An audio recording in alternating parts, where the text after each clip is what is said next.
Il faut tout arrêter pour faire face à cette situation. Et que nous ferons de cette terre richement bénie un réel havre de paix, de prospérité et de progrès social.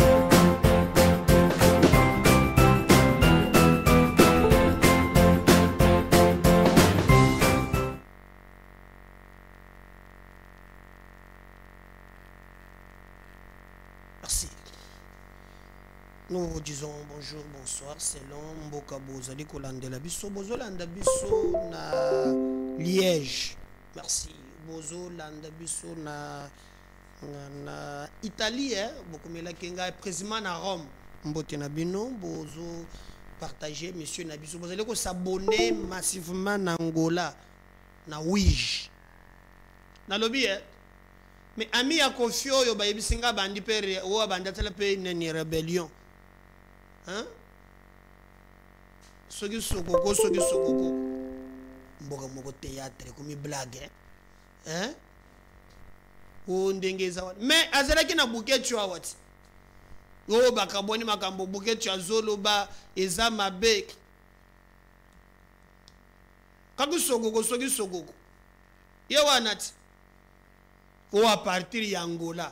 Pour que na pesa une information moko na lobby nde na zomo na Angola eza clarté.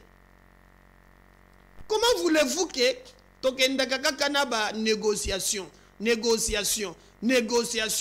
toke ko négocier kuna mais hier Laurent soki soko kwa sali pe vidéo aza pe na Angola à lobby na ba ancien militaire ya Mobutu. Mais il faut que l'andela yango. Il faut Angola et permettre bakangaye avant nanga asa la bêtise oi. Akendaki na Kenya. Il a tenu un point de presse. Oh, il a créé un mouvement naïe Fleuve Congo. À l'époque, je me souviens, ministre Affaires étrangères Zelaki, Christophe Lutundula, il a écrit officiellement na Bandekoan. Mais tango komeli bango, et là que kamusi biso, toyo kake, balobi o, biso toko simba yete na cadre ya liberté d'expression. Alors, liberté d'expression, nde bongo telo muto kanga ya zate. Alors, aventure muswa bimi, hein? Azalaka tous les jours na Kofi, akomi producteur à Kofi. Oh bagé golia akomi porte-parole ya Cindy. Pour moko boso na bima dessus muto zo filmer yango. Mais yo wana akomi kuna o akomi pena ya ye na Angola. Yango mboka ngo bomunya ngo mboka ya kosakana na ngo hein tondengeni. Et j'ose croire que le gouvernement na biso e koyeba clairement ce qui Angola za la cannabis tote na kosala émission mobimba sur ce dossier là na ba information moko yakala. On nous avait même dit attention bokebi safati ndoko moko benga kinga ya lo toza na aéroport awa togi masolo eza mabe président c'est la confiance na Angola te. Bon tokoyeba suite aux la réserver na aventurier wan batu bazo sakana na landaki ya dernièrement akomaki abosala makambo ya musique akomi ko sala opposition na makambo ya Sama Lukonde. Wo Sama Lukonde soki tuti wo nini boy ali makambo ebele Sama Lukonde kaka biso katange oyo nzoka après sorti wana ezalaki makambo ko préparer quelque chose. Alors ngana koloba ke na relation internationale ezalaka clair état zalaka na mite état zalaka na ennemi te. L'état n'a que des intérêts. Alors ba intérêt ya Congo eza wapi? Ça nous a qu'à redéfinir yango. Toyeba keno tala intérêt na biso eza boy. Le reste eza distraction. Bisonde batu tokotala nyonso et au finish tokoyeba ke non tala allié na biso tala allié na biso te na est kuna so tali ba mboka baza ebele Burundi boye na boye.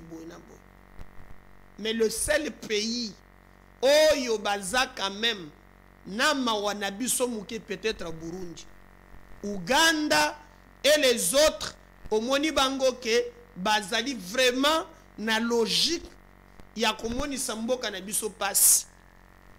Mais ça que nous vous demandons ezali penza ya kosenga ke bandeko nyonso bato bazali ko travailler pour la République toyeba ke bon bolingo pe na ba relation ya international les alakati za problème ya ba intérêt totonga armée oye kozala mesure ya kobunda na 9 voisins. Ne construisons pas notre armée uniquement pour le Rwanda, non, ou bien l'Ouganda, non. Babenga kabiso scandale géologique. C'est que nous avons des minéraux, tozana biloko ebele oyo ekoluke la biso mutema mabe na bandeko mususu. Ce que nous devons faire comme mboka ezali ya s'affirmer en travaillant pour être totonga armée to comme force pour te ba respecter biso. Sinon pas tokozalaka na bato biso tokani ke bazali bandeko na biso ma réalité et travail contre nous. C'est à nous de nous définir comme force, comme puissance pour te tobangisa bandeko nyonso owana bazoya na makanisi ya mabe.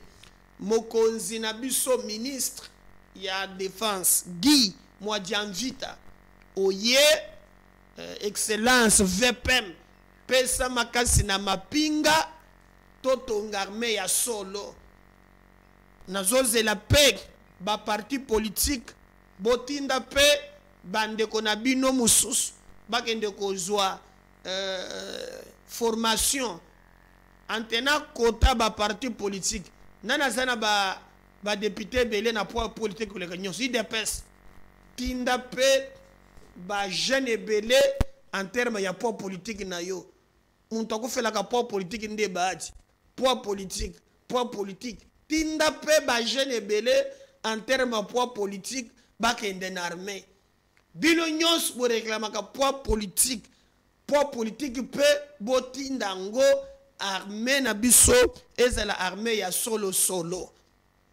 tolongo la banguna tolongo la ba traître kasi to bunda poete to sala musala ngo ndenge e longo obani wana yokozala penza malamu poete musala ekende très bien. Mais pour retenir que en attendant tozozela mouvement yango ezali, mais le gouvernement de la République simayamoloba ya venturier oyo, je crois qu'ils prendront des mesures oyo koki kozela idoine afin de stopper aventure wana. On ne peut pas rester là 2 ou 3 personnes balali balamuki basa la bêtise. Ce sont des Congolais contus et makila ya bandeko na biso et kokoba kotanga lisusu te, mettons stop et que totel babiso nyonso plus jamais. Au contraire tobundisa barbarie wana o ezali koleka na landi rapport ya Nations Unies bandoki oh non ba viol ezakuna ezali à cause ya ba wazalendo na ba M23. Donc au lieu ba condamner M23 bazoko kate comme eza bango moko, il faut ba djembele sepe wazalendo. Pourquoi wazalendo? Pour ba constater que azo beta bango makasi et que bango bako kako résister na likambo ata mokote. Jakinda la basamba kina Denise Djisochoa. Confrontation et salamaki. Je crois que tout le sac to la sakibino ndengenini kuswa nezalaki makasi. Denise Djisochoa wangani makambo nyonso lobaki liboso ya bazuzi. Pozuzi ya telemaki na papier na bic. Batuni yo nde Denise Djisochoa yo muto salaki ekukule na batuna ye. Olobi wono nga naza demiap te ngai naza anerte makambo o wana en tout cas nga nayebi yango te. Alors maintenant ekomaki que Jackie Ndala pour akende ko confirmer plainte na plainte na ye esengeli sikoyo basa la confrontation. Alors audio moko efuitaki na audio wana tomonaki ndenge nini na kati ya audio oyo ye azali ko reconnaître yango te. Alors me bande ko musuba lobby na kati wana Jackie Ndala komi ko négocier lobi na bande ko moko likambo ko yebana en tout cas na ba preuve te boyna boye boye le sanga hôpital hein et tout ça. Bon oyebi soki eza ya lukuta ekoyebana pour net par exemple ngana Tony Munganga moko alobi ya solo en tout cas na kota mouvement wana ba minganga bayeba ka soki eza naturel ezala na centimètre boy. Alors bako benga même ba médecin bako ya sukona tunake mutuna me bo baza na pota libu so ça na pota mon pota libu pe boy moni en tout cas mouvement comme compliqué ba minganga bako yeba bayeba ka ya pota libu mu na o ya kukule wana seke za ndinge nini. Alors na kati ya débat et plus que confrontation pour être moko na moko à la kisa.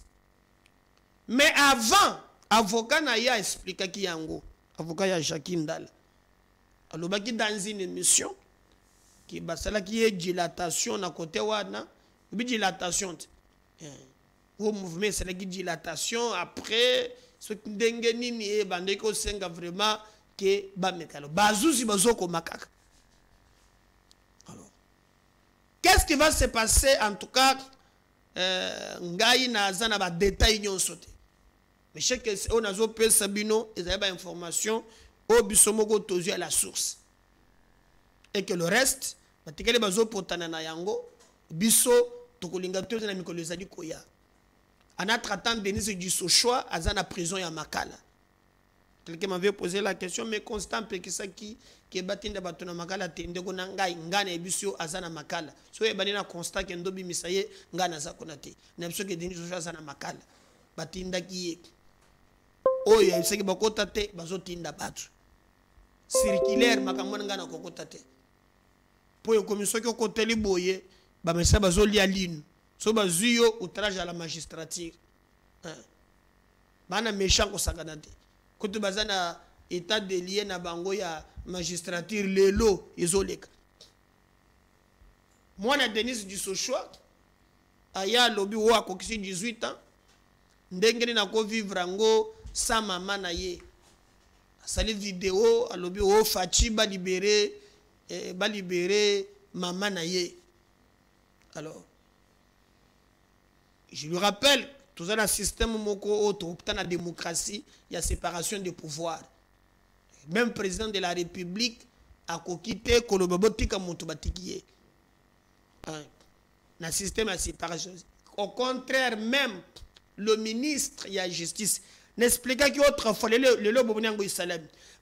le ministre ya justice ministère ya justice ou bien le ministre a une injonction kaka na procureur. Lui n'a pas d'injonction sur le magistrat. Preuve. Tango bakangi Patrick Lokala. Bomuni banja parke wana no bayaki na kanda. Bazo buka porte bazo filmer. Moko zobi na kamulangu azoka mata nani local. Nyonso bango na réseaux sociaux. Mais bomuna ki omela kite ministre asala ki mukanda cabinet signé bakanga batwana ezal bayo basala ki pa Maria Tuma bakanga bango. En d'autres termes, arrestation est irrégulière. Mais nous avons quitté. Le cas de non, il y a eu infraction, c'est aux Kangaye. Donc, pour nous même à ta président à lobby, on a battu à Denis du Sochoa et puis à les Cambonines. Pour, selon moi, il y a Denis du Sochoa à lobby, Soki, Batouana, Basala Kamusala. Soki balobaka ezali ya defandaka faci même tango bitumba ezalaka. Alors ceux qui osent défendre faci bayebi so te ke nde loba moni nayi nakobosana lisolo wana te loenge lipasa na ezalaka douleur place omoni loenge tia jumelle douleur aza pembeni wana. Alors mutu nyonso aza na obligation ya koyeba soki penza nini ezali koleka na ngambo wana. Alors Jackie ndele pa ko silika soki vie bolole soki nani Jackie kanda boye komi boye ndenge nini okomi na kanda mingo zo tomboka makasi bo ali je comprendre azalaka boye te mais na comprendre te mutu nanga na méchant. Alors mutu moko pa tumboli ye o vie na biso bolole. Alors bomonaki mutu bo evitaka pe ye pona monaki dinosaure ya monaki ke ya finga ka bato soka kana soka fingi bato batiki ye obiki asa pe na makambo ngo na nzoto a classé la ye pe mibimba alobi ye pe asa na ngo penza na nzoto. Pour le moment na kotika bolanda Jackie Ndala ye moko na sorti moko asali azali ko exprimer ras-le-bol na ye. En tout cas il est prêt à silana batu nyonso. Je me suis même il a kanakana ni kamita ou bien nani mwando akana mwando vraiment Jackie aza muto sakana bien en tout cas ye makofi. Donc faut l'éviter. Faut l'éviter. Awa sko tomboki makasi ya makasi atomboki makasi ba musuba lobi o vieux bolole wana ngana kotanga teme. J'apprends où il s'adressait peut-être à Zakari. Na Zakle le molaya ba yepe muntu ya makambuti bokukutana. Mais parce que TV za radio te bisoto yaka pona copier c'est une information. On va suivre ce qu'il a dit, on va revenir pour continuer avec notre émission. En tout cas, peuple congolais, voilà Kinshasa, bana Congo, batu baba Swahili jambo yenu, baba mama vijana jambo yenu, baba chiluba hata mama mio ni basonga mio ni abuni, baba ki Congo, bafanya Vincent, bafanya na mundu wangu ashamu mbote na beno nyonso, betu kena kesi mingi kilu mabubu. Nga so na bino bomoni vidéo ya vie na biso bolole, aka vie mais ya bolole, apena vie mukolo mais nous sommes respectés. Nga sali politique au finga tout. Nga sali politique la valeur. Ce qui est important à Yarouba a que vie nasna conseil. Na ebisio ba master na eza ba matata poni, ba obemina. Ba Fachi, ba Moïse Katumbi. Ni ba master na yo. Ou ba master ba génération bangwana. So s'attaquer na bango. Obi okene exil te mais yo exil ndeni. Yo okene exil pour commission to poto na ndenge mo danger. Oya kino benda no ke poto. Ba pesena na mbongo pa te kamboka soki yote. Na mbongo ko pesena ni mbongo pa te kamboka soki yote. Pour autant belge za ozem ta belge. Ti ba lumba obunda ozem ta belge. Belge a kapesi indépendance ba vieux lumba na ba mbuta kasaba zu pouvoir ko mbuto na bango. Mbuto ayo ko mbuta mobutu. Muza ayo ko mbuta muze. Muza ayo ko mbuta mutu ya Joseph Kabila. Rais to mona yo. Ofinga fatiti. Yo finga fati ya tia rambunga benda balar ba video ezalit ngale na benda mona kina ngai fatwa betwa ay bimboka te avant la mikili o finga fati le comme toi fati pour défendre dans ta nationalité. Qu'est-ce que toi tu peux dire aux Congolais ba arrêter le pays pour ça là non on existe yo existe parce que bunda bitu malambo côté nous on s'est battu. Moi j'ai construit ce petit nom là Jackie Ndala, je l'ai construit dans le média bandana il peint dans autant ba étudiants ba master nga mes collègues étudiants ba camarades ba benga ngai Lumumba pourquoi ba lo baraté et belé ba lo baraté ba yebi Lumumba je me battais pour la communauté estudiantine. Moi je suis pas lâche na musala TV na sala correctement na une philosophie na ngai yo nga idéologie ya bozoba ozuli ngala ba bang ba meli bangi o bebise sur la TV bebise sur les médias o bebise yango na ba toujours tala ba collègue ba tuno ba la mikili tu la question de sauver la radio et le Fanda Top Congo. Tala Jean-Marie Kassamba, prêtre avant la TV5 et Télé 50 et Fanda. Modèle Nangana Robango Bandakala. moi j'invite à Serge. Serge Kaimbe, dis-nous, prêtre, place aux Alimbo TV. Yo yebi loko sagesse ou fan misa na solo. Nga na format journaliste. O pena ba kenda pesa masabi lelo basala ba fierté musala o. Yo salani. Bani TV ba bosse ba $1 dans cette TV kenda ka boyi no mo wandi mwaka. Keba. Autant ko bona na msobati. Na massa na oti. Na massa na oti bicha na niveau na yo. Faut tout respecter yo. Moi pena vi mo ya bololé à jeter. O ba ndia ko teka mboka oyo koleka yo. O ali mbongo na mboko le tiyo azana mboko. Sans position, tu étais député, tu n'as rien foutu. Tu n'es pas modèle. Non, on vit, on a on a créé l'eau, on a créé l'exil. On a créé l'exil. Oh, on a tiré bilanga, on a on a ça bilanga boy. On a encouragé la jeune, bosser la bilanga, pour te zéloter. Oui, bien, il y a un zonga kin. Au commissaire poto et tige poto. Le lozarapi. Tu n'as aucune pensée qui peut s'asseoir dans les temps. On ne construit pas la vie le même jour. Mon nom, je l'ai construit avec des sacrifices, ce que je suis. La salité va avec fierté. Le seul journaliste qu'on y en musique a 3 trophées en amour et Hollande. Avec fierté. Bah diplôme pour le bâti, bah brevet pour le bâti. Donc, Michel la place n'a autant comme on a eu. Si on va côté comme beaucoup bazali, bah autant on vous zayoli mon trop. Tu n'es pas un modèle. Tu n'es pas un modèle. Batang bateri pinze batang ayo. Bah il nous moins na butu amutom. Bah manda cheba chamal. Oh, vi. Ça m'a m'nayo. Le cambo on n'ingo pas fait. Tu n'as pas fait tu na ebi. Ayu mate so ba chepe na nga no be facha oponanga oponanga pa bige nonga chaki na go mine combat normal keba na ba koko ba osimba yuma toro vient na biso bololé wa vient na biso atendingi moi vient moi bololé voilà, j'espère que wana Bolandi Koma Jakinda Laza tout fait tout flamme, je sais pas colère azana ngote bitakwira pe azana colère mboko ba colère la colère alobiye zate au violer moi sinaye o yeso bandiko sekisaye déjà si alobi que entre Rwanda na Congo bolingo eza makasi nazo bete pona nini parce que biso tozali kolobela yango tolanda pe Justin Bitakwira yo pe kande ya osilike boyo pona nini tolanda Bitakwira, on revient juste après. Comment celui qui me tue, il viole ma mère, il viole ma tante. Et le blanc te dit, tu dois l'aimer.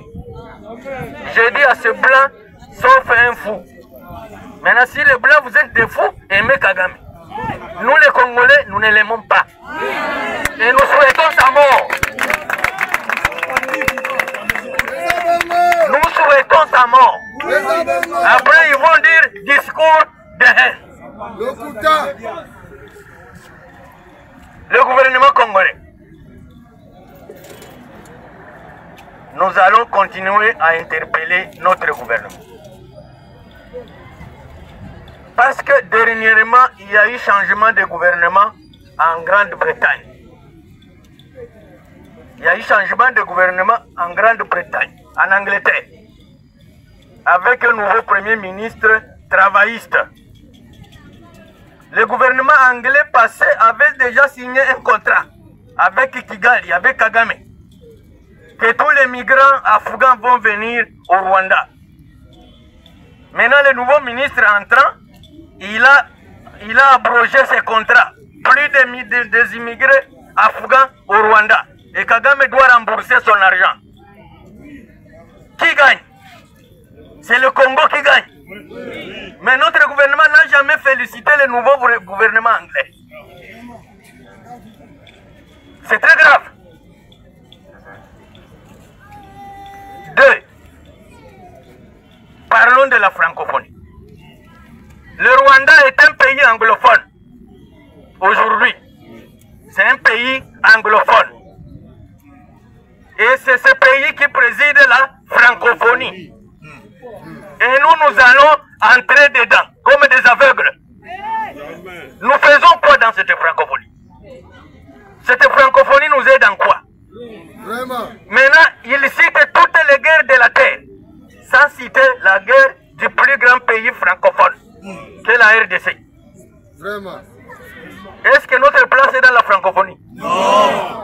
En même temps, le même Rwanda préside le Commonwealth, c'est-à-dire le pays qui parle l'anglais. Qu'est-ce qu'est devenu le Rwanda?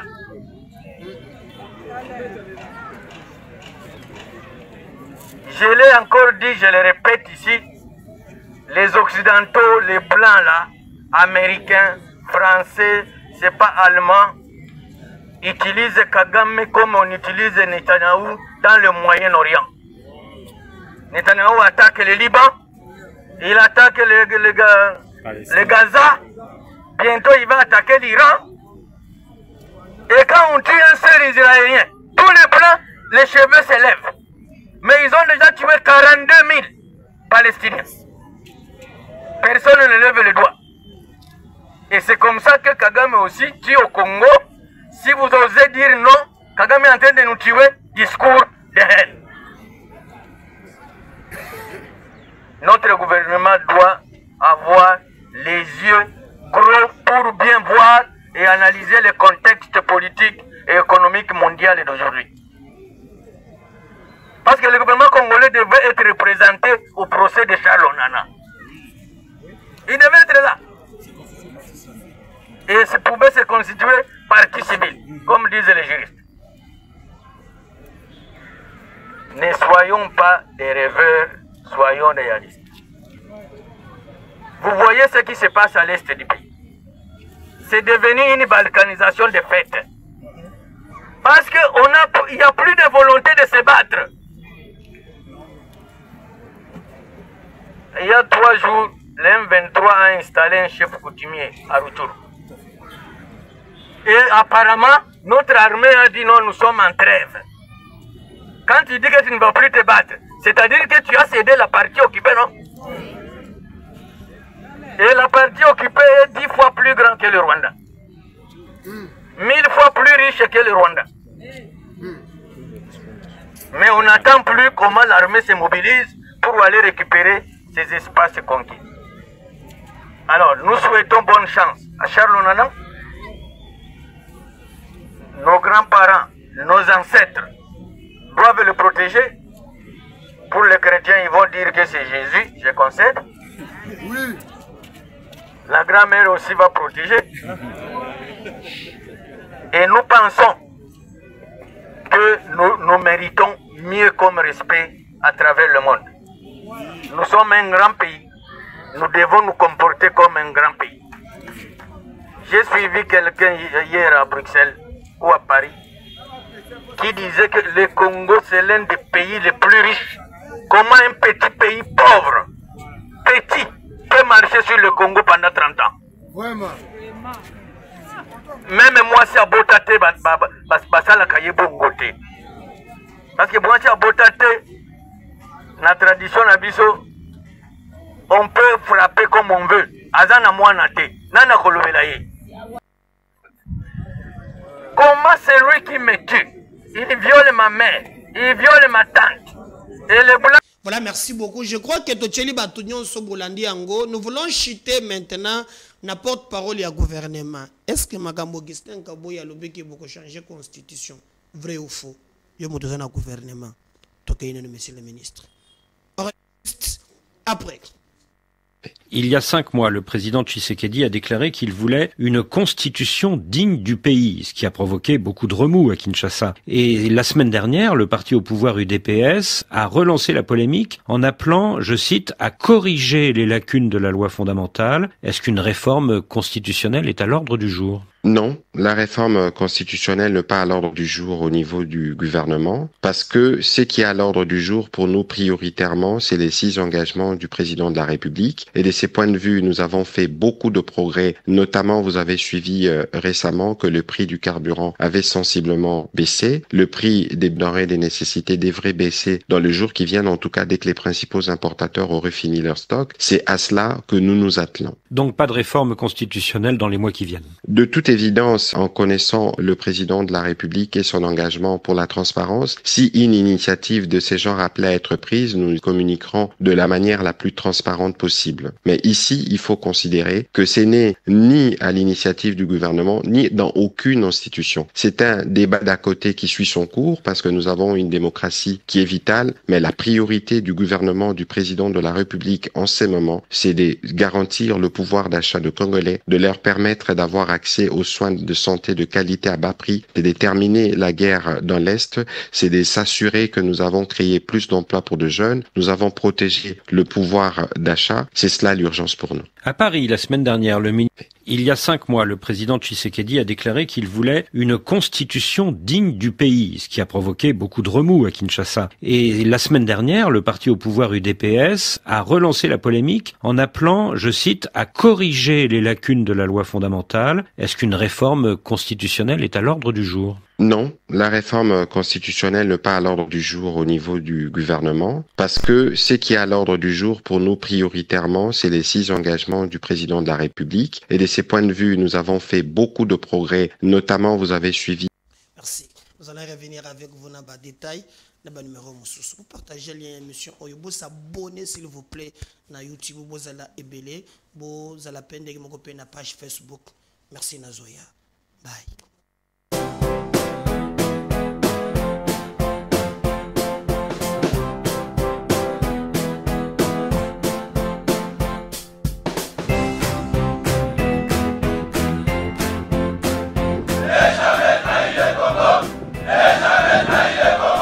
La RDC est une et indivisible. Que la population de tout le monde